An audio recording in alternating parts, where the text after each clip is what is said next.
Nunca he sabido si la afiliación de mi padre al partido nazi se debió a que compartía esa ideología o si fue un acto de oportunismo para tratar de ascender en la industria del cine. Lo cierto es que este reencuentro con mi padre se ha convertido en algo muy contradictorio ahora, tan tarde, a causa de su película sobre los vascos.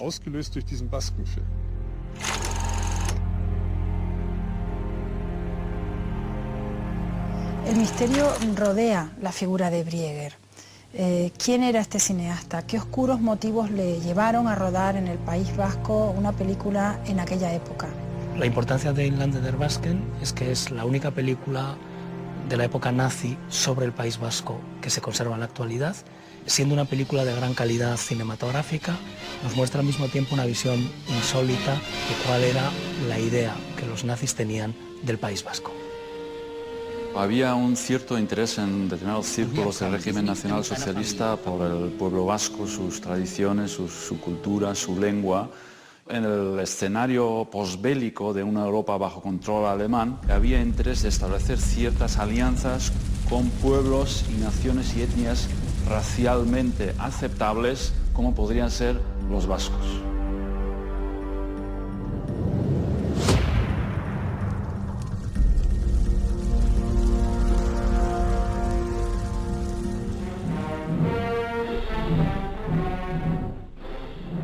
Y hubo un momento de suspense y luego de repente empezaron a refluir tropas. Tropas francesas completamente desorganizadas, allí no había oficialidad, no había nada, eran fugitivos.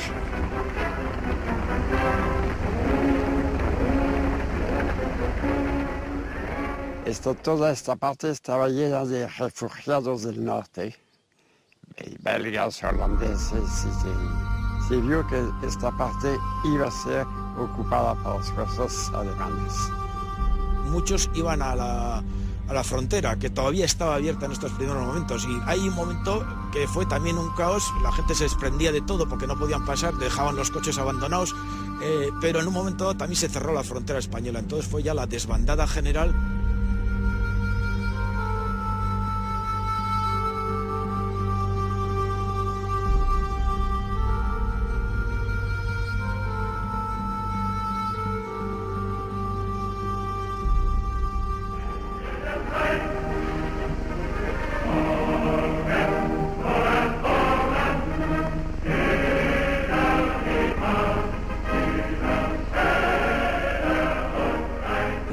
Al alcalde recomendando calma a la población, se acercan los alemanes, todo el mundo que se quede en su casa. Bueno, la gente no se quedó en su casa, la gente estaba llegando a las calles para verles llegar. Y nosotros, yo era un chaval, estábamos los amigos en la plaza del ayuntamiento. Y un motociclista estaba al lado mío y me hizo así, me hizo una señal. Yo fui y me dijo, cigareten. Me dio dinero, yo fui corriendo a comprar pitillos al estanco que está en la esquina, a la Rue Gambetta, y todavía está ahí. Le traje sus cigaretas y él me dio 20 francos de propina. Llegaron las motocicletas, se parecían más a un, ¿cómo se llama eso en español? Un circo. Cuando paraban, tenían tantos sueños que se dormían mismo en las motos.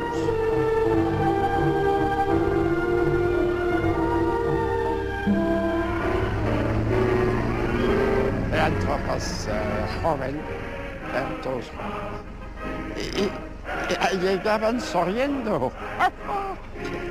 Por ellos, la guerra estaba terminada. La gloriosa infantería francesa, la invencible infantería de Bonaparte, cede el campo y los alemanes llegan al Bidasoa.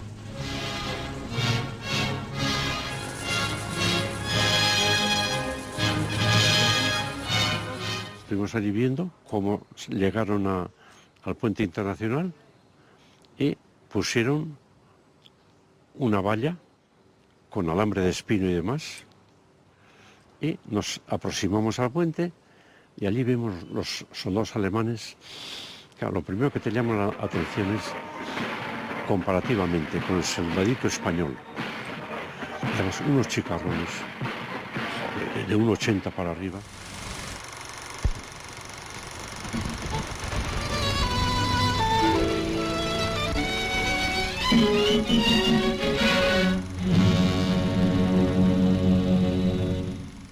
Die wild zerklüftete Bergwelt der Pyrenäen ist die Heimat der Basken. Me resultó muy sorprendente encontrar una película rodada en plena Segunda Guerra Mundial del País Vasco, en Alemania, filmada por alemanes. Pero es que igual de sorprendente fue descubrir la figura de Brieger. ¿Quién era Brieger?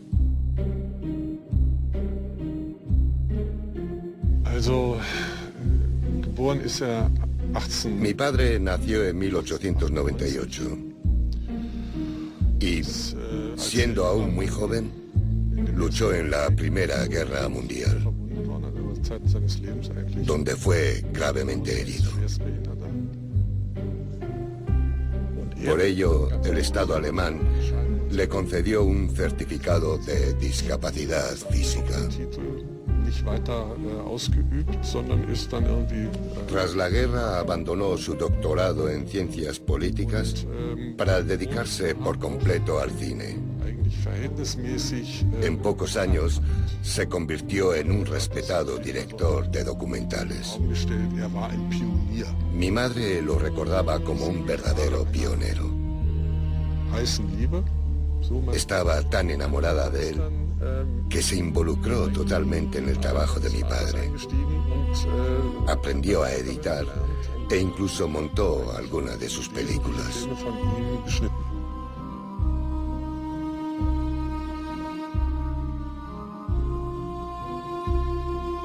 En aquella época la gente iba muchísimo al cine, mucho más que ahora, y desde luego el nazismo no podía desaprovechar esa oportunidad. Realmente era muy difícil sustraerse a la influencia nazi. La propia producción estaba siguiendo unas líneas marcadas por el propio ministro de propaganda, por Goebbels. Jedes Gebiet niemals aufgeben werden und es verteidigen werden wie eine Festung bis zum letzten Atemzug.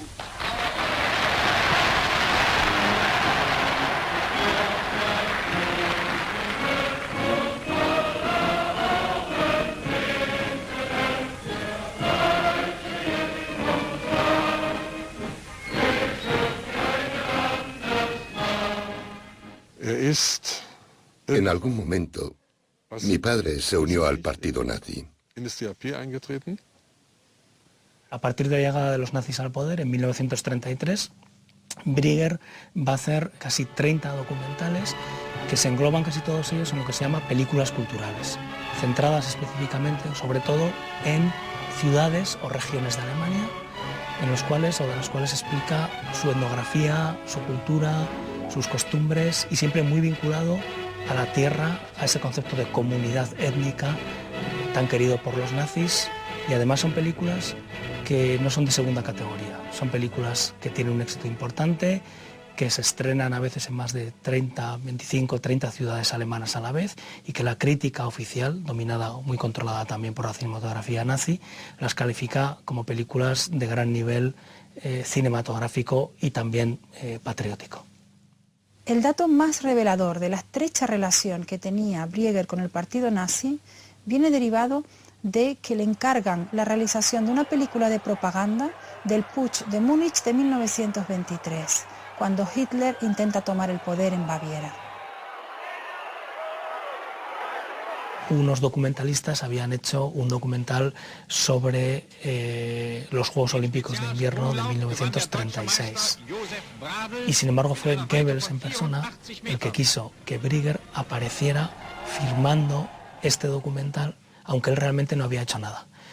Esto nos está indicando que la figura de Brieger no era una figura tampoco de segunda fila. Es un personaje importante realmente en toda esa maquinaria de propaganda del Estado Nacional Socialista.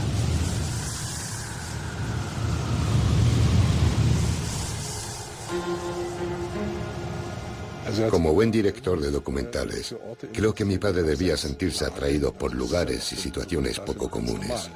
Buscaba filmar los caminos menos transitados, las regiones más desconocidas.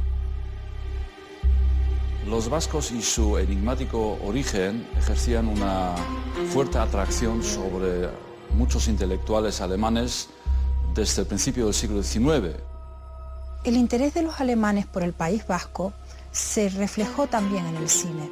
Incluso antes de Brieger, hubo alemanes que vinieron en los años 30 a filmar a esa región. Pero todas esas películas se han perdido. Realmente desconocemos el momento exacto en que se rodó Inland der Basken. Lo que sí sabemos es que Brieger pasó bastante tiempo en Francia, entre 1941 y 1942. Además, Brieger no solamente rodó esta película, rodó también otro documental sobre el País Vasco, que se titulaba Vizcaya hacia el sur, que no se conserva, y rodó también 2 documentales en la zona del Ródano, en el sur de la Francia mediterránea. Pero desconocemos si estos trabajos fueron encargados por el partido nazi o por las fuerzas de ocupación, o si realmente se trataba de un interés personal que tuviera Brieger por los vascos. Un aspecto extraño de esta película sobre los vascos es que aparezca el nombre de von Nine en sus títulos de crédito. Me resulta irritante porque indica que altos cargos del partido estaban apoyando este proyecto. Victor von Nine fue el secretario de la Cancillería privada de Hitler entre 1933 y 1944. Y esto es un hecho revelador de la conexión que existía entre el partido nazi y Brieger, y concretamente el interés que tenía el partido en esta película, en Inland der Basken. A mí me parece que esta película no era un proyecto meramente personal de Brieger. Resulta extraño en principio que en plena Segunda Guerra Mundial los alemanes dedicaran tanto esfuerzo a hacer una película puramente cultural, una película de viajes sobre el País Vasco. Está detrás la principal productora alemana de la época, que era la UFA, absolutamente controlada por el Estado y por el partido nazi. Pienso que Inland der Basken es la traducción cinematográfica de la visión complaciente que tenían algunos nazis sobre los vascos. Y el representante más claro de todos estos ideólogos fue Werner Best. Dr. Werner Best fue un ideólogo de las SS, un alto cargo responsable junto con Heydrich Himmler. Y él fue el principal ideólogo del régimen nacionalsocialista que opinaba que los estados eran creaciones artificiales sin fuerza. Lo que para él valía, lo que era natural, eran los pueblos europeos, las etnias europeas. Entonces él quería construir una Europa basada en la ligación entre esas diferentes etnias. ¿Quién entraba ahí? El criterio para decir aquello, evidentemente, era el criterio de la pureza racial.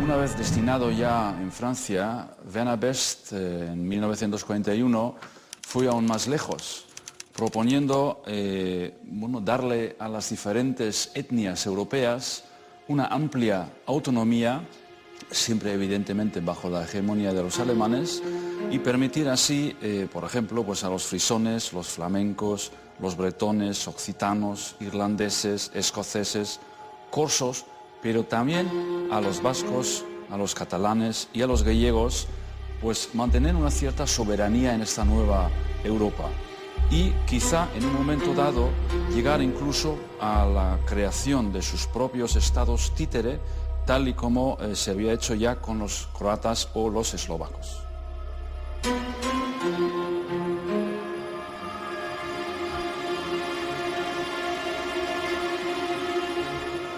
Poco después de llegar a París, Best empezó a interesarse por los vascos, encargando a un responsable suyo un informe sobre la situación política cultural de los vascos. Y entonces en mayo del 41 le llega este informe y concluye con la tesis de que estos vascos, pese a que se les consideraba contrario al régimen de Franco, podrían ser unos aliados en la futura Europa bajo dominio nazi.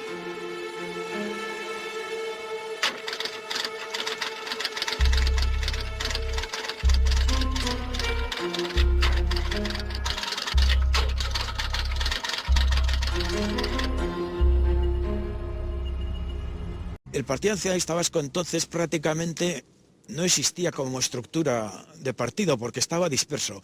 Ciaurriz, que era el presidente, estaba en Cambó. Doroteo Ciaurriz era mi padrino, mi tío abuelo.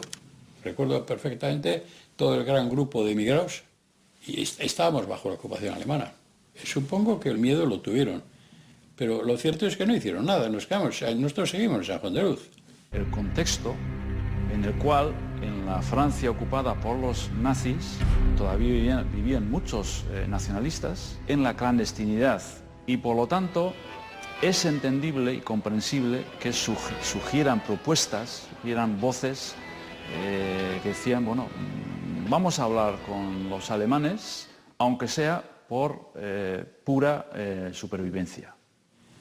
A pesar de todos los pesares, estaban cogidos entre dos fuegos y había cierta esperanza de que los alemanes pues nos apoyaran frente a Franco. Por lo menos se pensó que esa carta había que jugarla.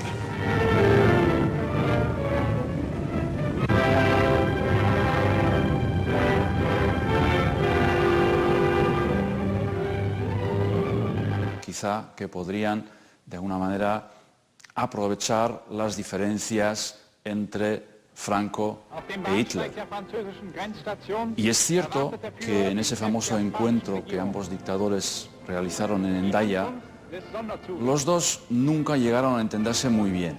Se dio una enorme publicidad a la visita que realizó Heinrich Himmler, mano derecha del Führer, a España, a un país neutral. Himmler había venido a preparar el viaje de su jefe de Hitler, el encuentro con Franco, y estuvo, por ejemplo, también en San Sebastián. Fue recibido en la Diputación de Guipúzcoa por el presidente de la Diputación al son del Lagur Jaunak y luego le llevaron a hacer una visita al Monte Igeldo. A partir de ese momento sí recuerdo, con relativa frecuencia, que alemanes que por lo visto venían los fines de semana o, no sé, los días de permiso, pues a pasarlo bien, a divertirse, que fuera, ¿no? En los primeros momentos, sobre todo en los años 40-41, estas tropas entraban en España, tranquilamente en la España franquista, iban a los restaurantes, llenaban los restaurantes, en las fruterías, compraban de todo porque tenían mucho dinero. Las embajadas aliadas, sobre todo Inglaterra y Estados Unidos, protestaron que un país neutral, oficialmente, permitiese la entrada de tropas uniformadas de un ejército que era enemigo suyo. Había soldados que todos los días iban de visita al mismo caserío y cambiaban impresiones, merendaban y tal, y haciendo un contacto amistoso. Sí, sí.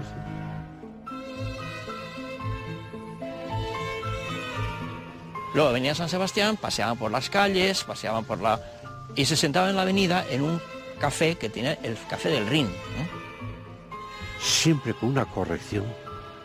Te dejaban pasar en las aceras, se retiraban, saludando. Era una cosa increíble.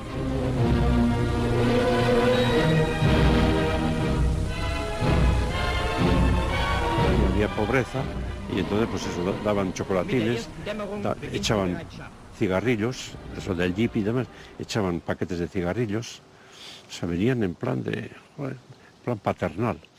Sí.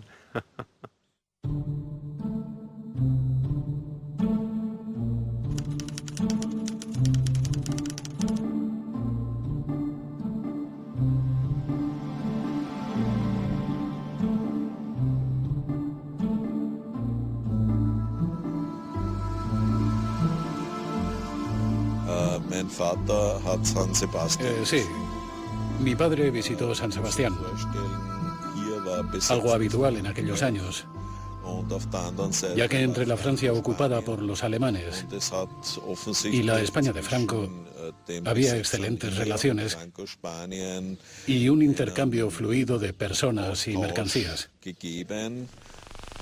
Si observamos el mapa de Francia tras el armisticio, vemos que Francia quedó dividida en dos partes por la línea de demarcación.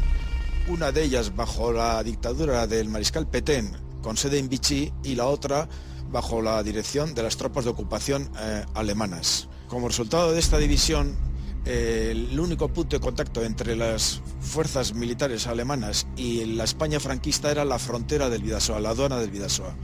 De ahí su importancia estratégica. La frontera vasca tuvo una gran importancia para los alemanes. Desde el punto de vista comercial, pasaban las mercancías que necesitaban los alemanes para el esfuerzo de guerra. También era un punto muy importante para el espionaje alemán. Era vía de penetración y de contacto con los servicios alemanes y de España, con los de la Francia ocupada y con los de Berlín.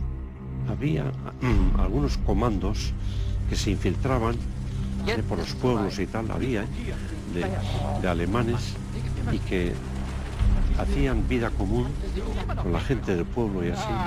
Y claro, luego se descubrió que aquellos tenían su estrategia y querían coger puntos clave para sus fines.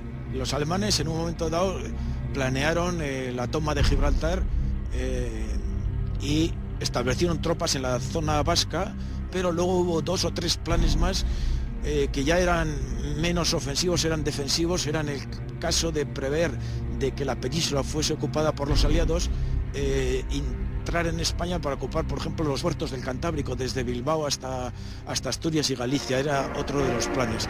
Ninguno de ellos se llegó a llevar a cabo porque en el año 41, en junio, como es sabido, comenzó la invasión de Rusia, que absorbió todos los esfuerzos militares de los nazis.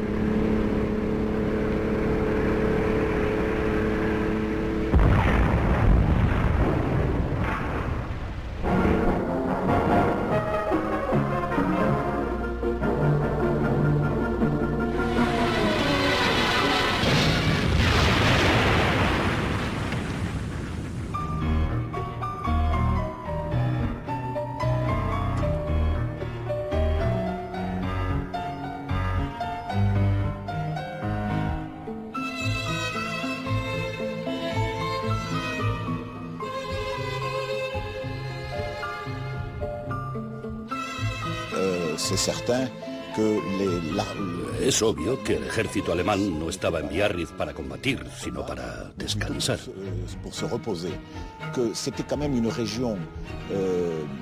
Esta era una región tranquila, porque estábamos lejos de los ataques aéreos americanos o ingleses.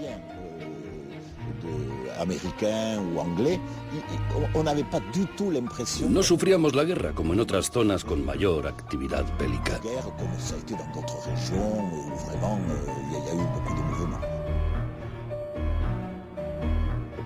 Aquí venían las tropas a descansar, las divisiones a reformarse, a rehacerse, y luego también había muchos militares, soldados hospitalizados que venían a reponerse. Era una zona muy tranquila, en realidad era un balneario, era lo que había sido siempre, una zona de turismo, ¿no? La mayoría eran soldados del frente ruso que habían sufrido mucho durante el invierno y solo pensaban en bañarse y tomar el sol.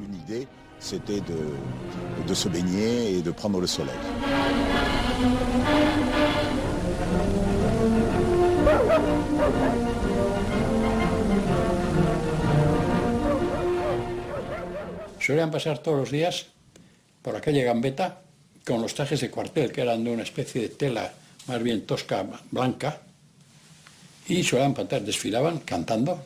Yo todavía me acuerdo de aquellas canciones, de hecho, como pasaban todos los días, me las aprendí de memoria. El Rosmarie, todas estas canciones. La, la, la, la, la, la, la, la, la. Rosmarie, nicht jeder Tag bringt Sonnenschein. Rosmarie, doch du bist mein Talisman. Rosmarie. Cuando entraban en una tienda, saludaban, pam, pam, y buscando pasteles. No, estaban de vacaciones. En verano nos bañábamos a diario en la Grande Plage de Biarritz. La playa se dividía en dos y una de las zonas estaba reservada para los alemanes. Se quitaban las botas, las colocaban sobre unas piedras cerca de la orilla y se iban a dar un chapuzón.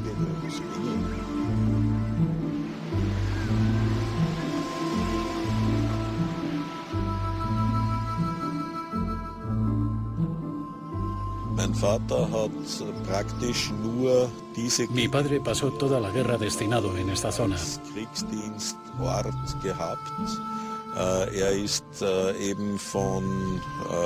Era miembro de la policía alemana en el País Vasco francés.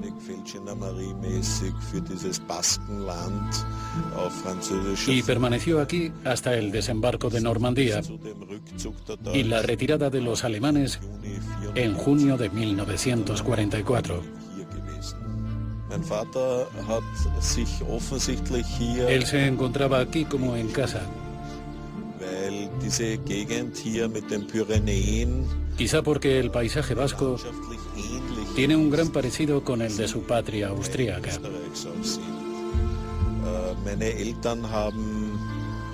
Lo cierto es que hizo muchas excursiones por las montañas y también por la costa, ya que le fascinaba el mar.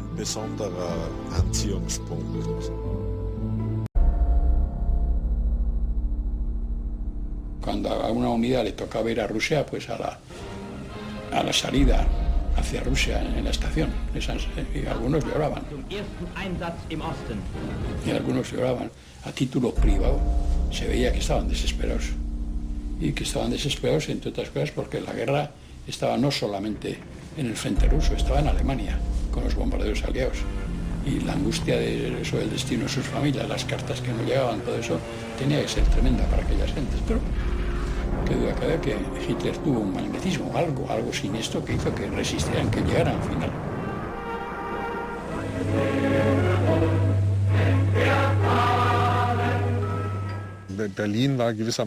Berlín se encontraba ya bajo bombardeos constantes y la amenaza de un gran contraataque aliado en Normandía parecía inminente. Resulta sorprendente que, justo en ese momento en que todo estaba derrumbándose a su alrededor, mi padre se dedicara a hacer una película que pretendía reflejar un mundo puro e intacto.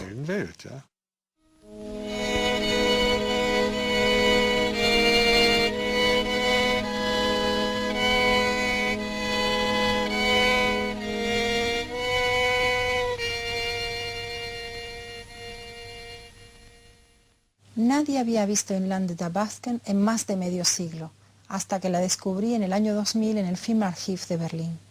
Hasta ese momento se desconocía por completo la existencia de un documental alemán sobre los vascos rodado durante la Segunda Guerra Mundial. Poder ver esta película es casi un milagro, ya que solo se conserva esta copia de 35 milímetros, de 12 minutos de duración. Fuimos conscientes de que era un filme muy importante. No solo en el aspecto cinematográfico, sino por el contexto político e ideológico que la rodeaba, ofreciendo una visión muy peculiar de lo vasco. Die internationale Brücke von Hendaye ist zur Hälfte französisch und zur Hälfte spanisch.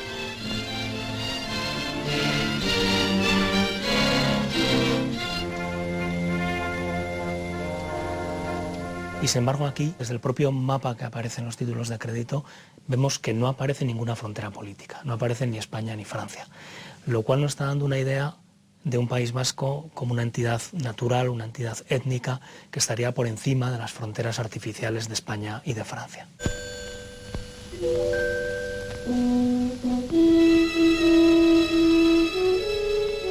In diesen einsamen Bergen mit ihren dunklen Wäldern und kargen Weiden führt der Baske ein arbeitsreiches und anspruchsvolles Leben, auf das innigste mit seiner Familie verbunden. Hay un intento por mostrar un País Vasco salvaje, aislado de la civilización, un pueblo mítico que podía caer bien a los ojos de los nazis. Vorbildlich werden die Haustiere gepflegt. Die Kühe sind mit bunten Decken geschmückt und tragen über dem Joch ein Schaffell zum Schutz gegen Stechmücken und Sonnenglut. In der Nähe liegt Saint-Jean-de-Luz, einst die Heimat jener abenteuerlichen Basken, die als erste zum Walfischfang auszogen und der königlichen Marine die kühnsten Seeräuber stellten. Heute ist Saint-Jean-de-Luz friedlicher geworden. Eine große Flotte kleiner Fischerboote liegt im Hafen vor Anker. Saint-Jean-de-Luz wurde zum bedeutendsten Umschlagplatz für den Sardinenfang.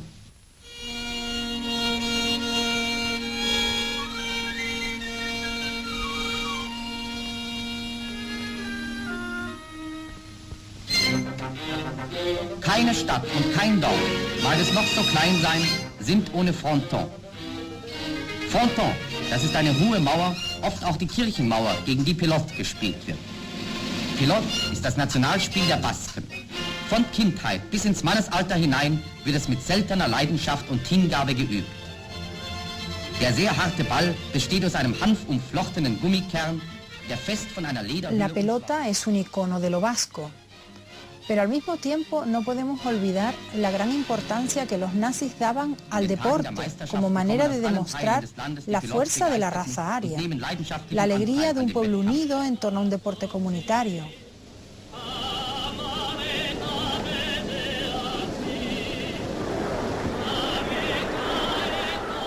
Wie schon vor 100 Jahren besingt auch heute noch der Clubsänger den Verlauf des Spiels.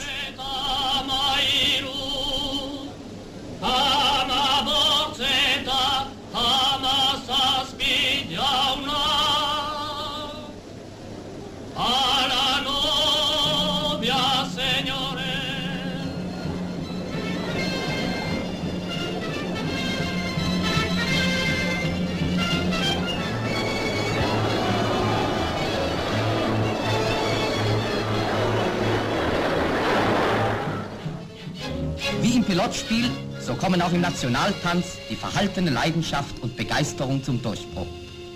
In frühester Jugend lernen Jungen und Mädel den Arin-Arin, den Muchika und den Fandango.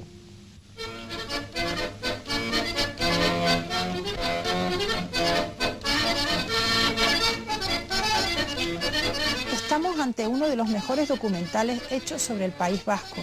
De hecho, Im Lande der Basken pasó por la central de calificación de Berlín el 20 de junio de 1944 y recibió las calificaciones de laudable e instructiva. Está claro que Brieger era un magnífico profesional implicado totalmente en este proyecto.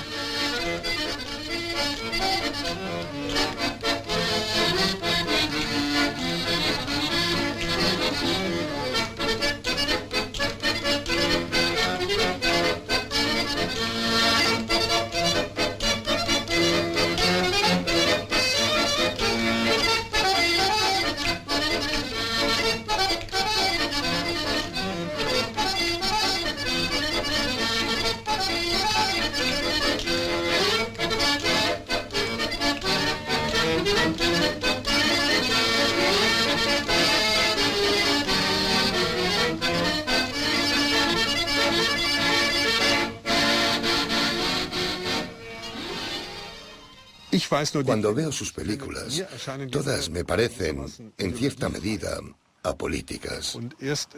Pero reconozco que este documental sobre los vascos tiene elementos que le dan un claro matiz ideológico. Y esto se nota en varias secuencias, planos que quizás son de los más significativos del film. Y son aquellos en los que la cámara se fija de una manera muy clara, muy determinada, con primeros planos, en los platos con lauburus o esvásticas decorativos, ¿no? Y hay que recordar que en los años 30 en el País Vasco se utilizaban tanto estos lauburus que se utilizan actualmente redondeados, como otros que eran realmente muy parecidos a las esvásticas nazis. Todos sabemos la importancia que la esvástica tenía como símbolo oficial del partido nazi y de la Alemania nazi. Y por tanto uno se puede imaginar que cuando los nazis llegan al País Vasco durante la Segunda Guerra Mundial se quedaron asombrados al ver que había un símbolo que para ellos era la esvástica nazi.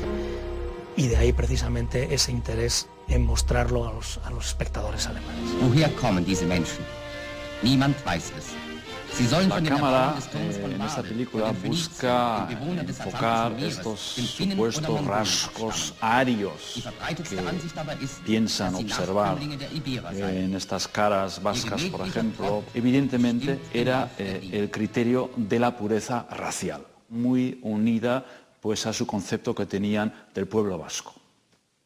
Pero creo que también hay una visión propagandística, de alguna manera presentar la imagen que la Alemania nazi podía tener del pueblo vasco, comparando ambos pueblos y buscando un objetivo de alguna manera también político. Si realmente la película se rodó en el año 1942, me resulta fácil creer que fue un encargo del propio Werner Best, relevante mandatario del régimen alemán, con la clara intención de reflejar en el cine la pureza racial de los vascos.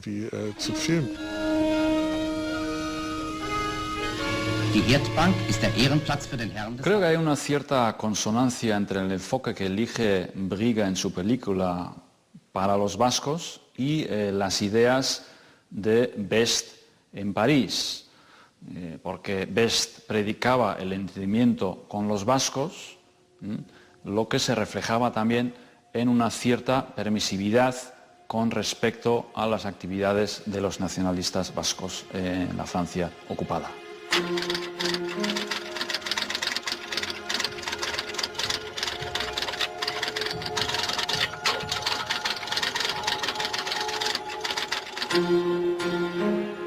Están documentados los encuentros y los contactos que algunos nacionalistas vascos mantuvieron en aquellos tiempos con los ocupantes nazis. Esos contactos ocurrieron cuando parecía claro que los alemanes ganaban la guerra. Y por tanto había que jugar a ganador por una vez. Existe ese famoso cuestionario elaborado por gente afín al nacionalismo vasco y enviado a los dirigentes nazis en Francia, un cuestionario en el cual se exige la consideración de la cuestión vasca en la reordenación de la Europa posbélica.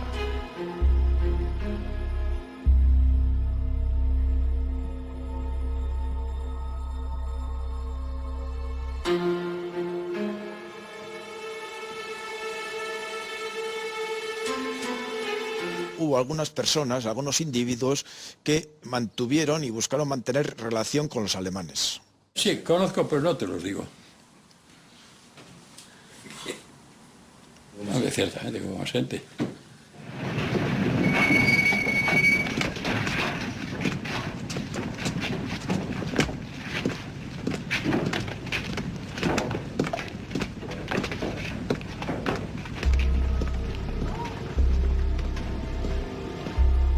Uno de ellos fue Javier Landaburu. Él fue autorizado por el Lehendakari Aguirre a contactar a los jerarcas alemanes en París. Le encarga que sea el único responsable de los posibles contactos con los alemanes. Si se da el caso, él será la única persona que le puede representar.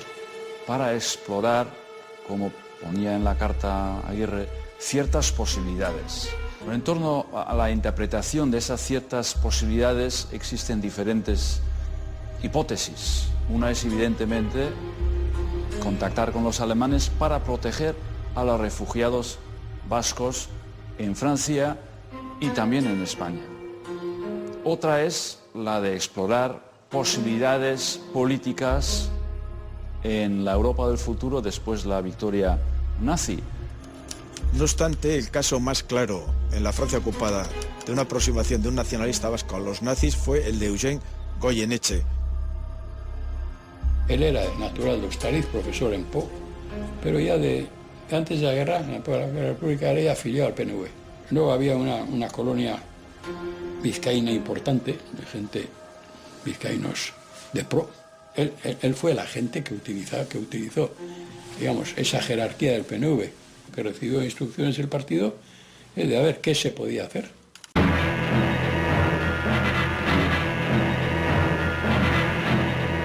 Goyeneche marchó a París y Best, que tenía interés en contactar con los vascos, contactó con Goyeneche. Allí hablaron sobre el futuro de Euskadi, la posibilidad de unificar los dos países y crear un Estado independiente. Hace pocos años yo descubrí en el archivo del Ministerio de Asuntos Exteriores alemán en Berlín un memorándum suyo de 34 páginas titulado Euskadi y la Europa del futuro. En ese memorándum,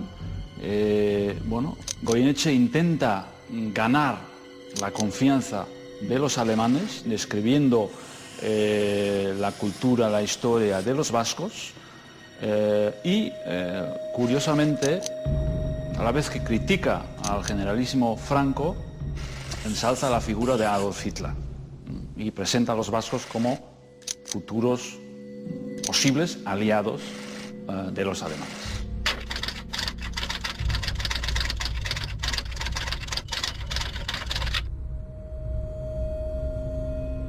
En Londres se enteraron de estas negociaciones y con los exiliados del Partido Nacionalista Vasco que estaban allí, las autoridades inglesas les llamaron la atención y diciendo que había que acabar con esa situación. Los contactos de Goyeneche, oye, que yo sepa. No sé hasta qué punto llegaron, es decir, qué es lo que se concretó o se dejó de concretar. Lo cierto es que ya con el hundimiento alemán todo aquello se hunde.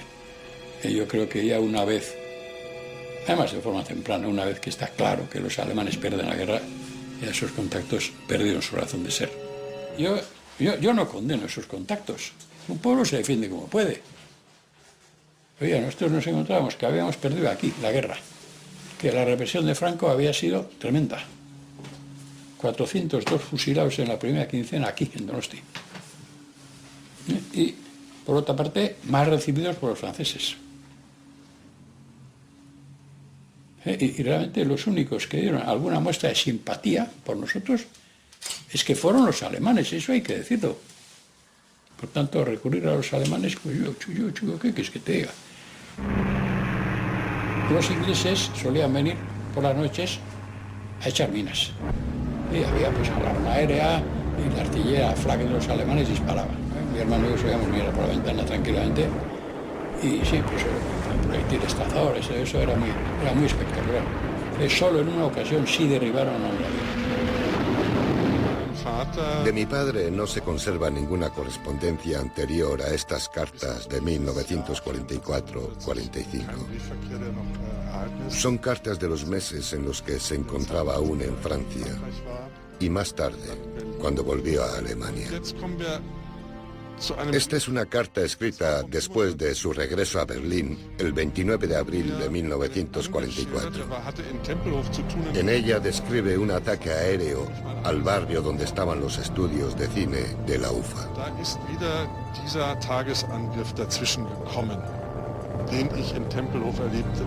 De nuevo hemos sufrido un bombardeo diurno a Tempelhof. Pese a todo el espanto que me provoca, es un espectáculo grandioso. Esos malditos aviones llegan desfilando en perfecta formación, dejando largas estelas a lo largo de kilómetros. Brillan y resplandecen al sol como pequeños barcos de plata provistos de reactores. Desde tierra los vemos al detalle cuando son derribados y caen, dibujando figuras grotescas en el cielo.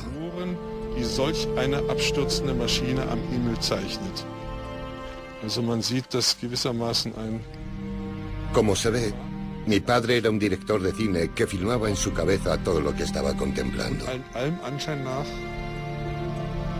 No deja de ser terrible que mientras caían bombas por todas partes, mi padre siguiera obsesionado con sus películas, como si no pasara nada.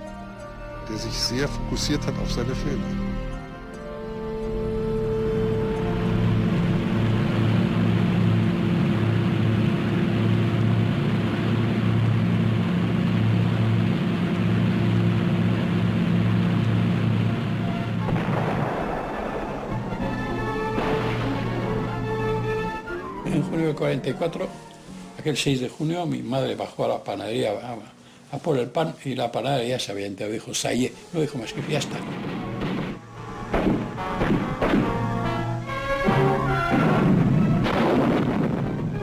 Ya cuando ya se ve que el frente alemán se hunde, los oficiales sí evacuaron, además evacuaron en bicicleta, ya habían llegado a ese extremo de miseria militar. Y la tropa, sencillamente, lo que había en San José se encerró en el mercado, que de paso es donde tenían ellos sus reservas de víveres, y se declararon prisioneros de guerra, se rindieron.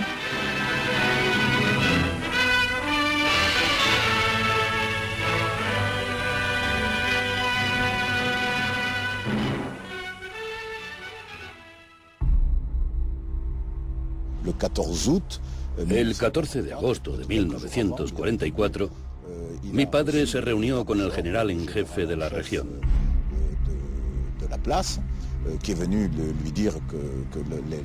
Este le comunicó que las fuerzas alemanas iban a abandonar el país y se iban a replegar hacia el norte.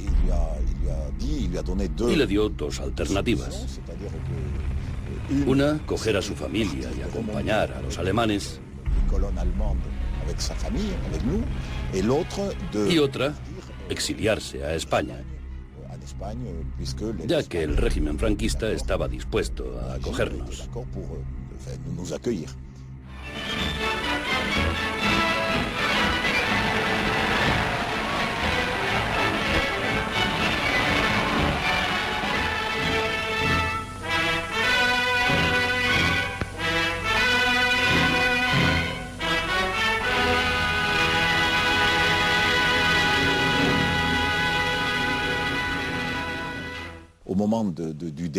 Cuando los alemanes se fueron, la frontera se abrió durante un tiempo para facilitar la huida de franceses que habían trabajado o confraternizado con los alemanes.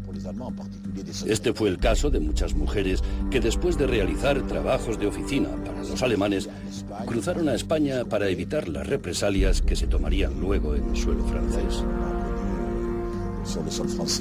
Hay gente de la Gestapo, incluso también desertores, que cruzan entonces la frontera para refugiarse en España, donde todavía son bien acogidos por los franquistas, ¿no? Sí, los colonialistas huyeron. Sí, ciertamente. Pues en San Juan de Dios, de hecho, en cuanto evacuaron estos y se encerraron nosotros en su mercado, empezaron a cortar el pelo a las chicas que habían estado saliendo con los alemanes.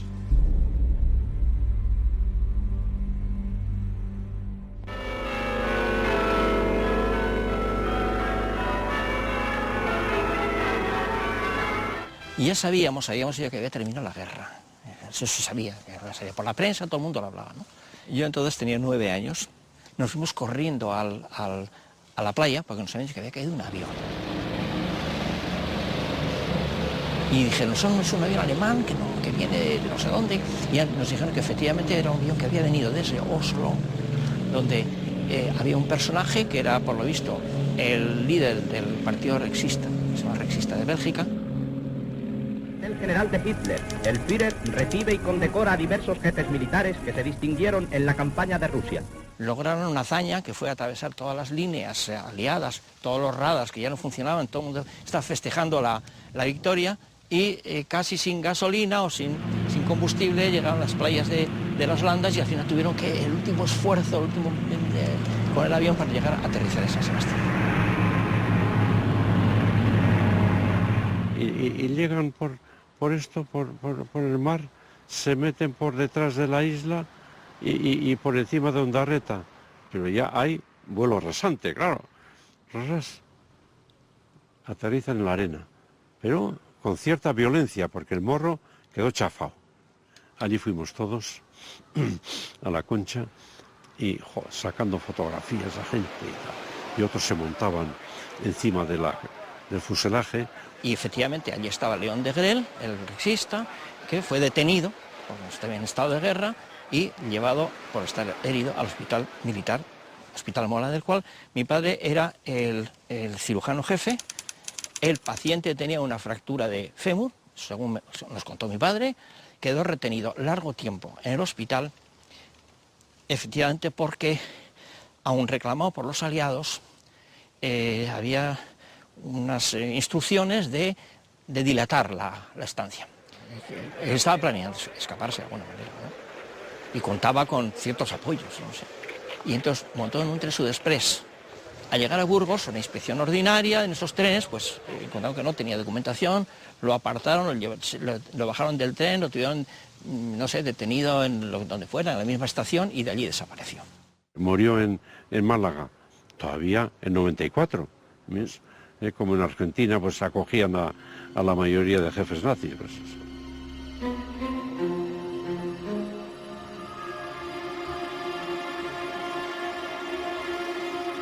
A diferencia de otros nazis, Werner Best no pudo escapar. Al final de la guerra fue detenido, fue juzgado y en Dinamarca fue condenado a muerte, pero se revisó el proceso y salió con una condena ligera.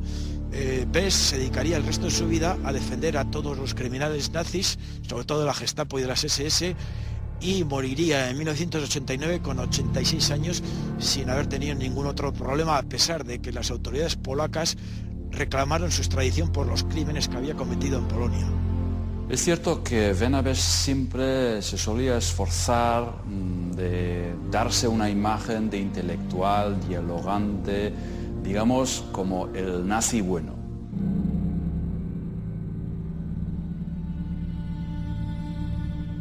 Goyeneche fue procesado en el Tribunal de Po de los Bajos Pirineos por colaboración con una potencia extranjera y fue condenado a cadena perpetua. Sin embargo, se revisó su proceso y al final, en el año 47, salió a la calle. Siempre se defendió diciendo que esta relación con la Gestapo y el SD, el Servicio de Información alemán, lo hacía para defender los intereses vascos, para prever un futuro que era incierto, pero que se veía como que en Europa podía ganar los alemanes. De hecho, Goyeneche creía en la victoria alemana.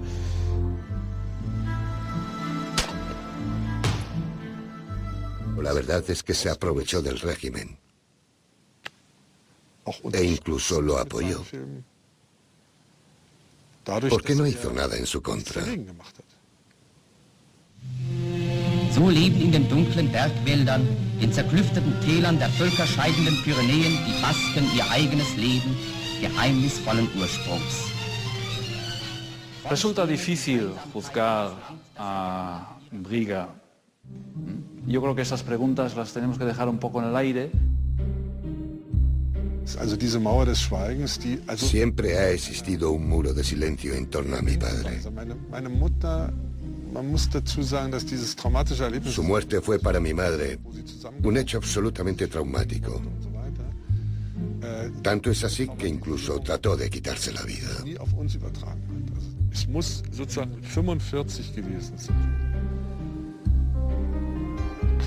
Fue después de la capitulación alemana, en 1945, cuando mi padre se puso enfermo a causa de una infección de la herida recibida en la Primera Guerra Mundial. Ingresó en un hospital donde se suponía que le iban a inyectar la vacuna del tétanos. En aquella época era muy difícil conseguir la antitetánica y en el hospital, en vez de la vacuna, alguien le inyectó gasolina. Para mi madre aquello fue terrible, puesto que la muerte no se produjo de inmediato, sino que mi padre tuvo una larga agonía de 5 días.